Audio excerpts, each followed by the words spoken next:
Welcome back friends for yet another update from the world of EV stocks. In this channel we try to put up analysis that doesn't only keep you ahead on the news front, but also helps you have an intelligent understanding of the investment opportunities in the EV space. We'd also like to mention here, that we've noticed most of our viewers are not yet subscribed to our channel. We'd therefore encourage you to subscribe to us, for regular information and analysis on NIO, Tesla or XPeng stocks. Tesla, like any of the other pure EV plays, has been growing at a rapid pace. And that growth rate is responsible for the higher price-to-earnings ratio and price-to-sales ratio that Tesla enjoys. Tesla price-to-sales right now is very close to its historically high levels.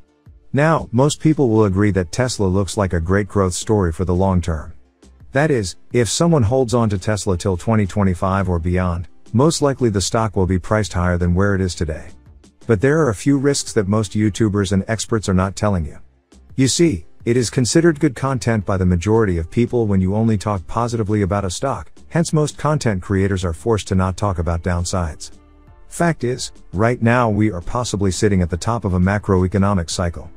A lot of the stock market run-up we saw in the last 2 years, was fueled by easy money from the Federal Reserve.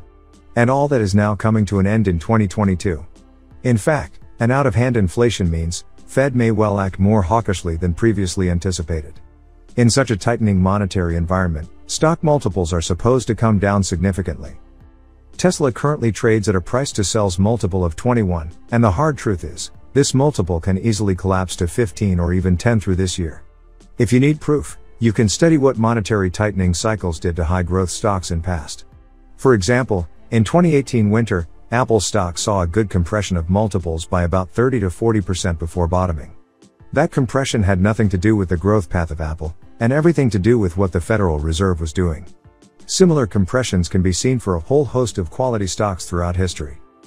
We believe, in 2022, the risks are especially higher for stocks sitting on higher multiples, because the inflation situation is much worse now than it has been in recent history. So, we could potentially see the Fed tighten monetary policy much harder than what even the market currently anticipates.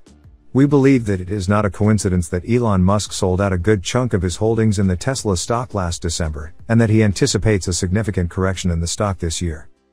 In case of a significant tightening, the Federal Reserve could also force us into a temporary recession until inflation cools off, or until there is significant uptick in unemployment.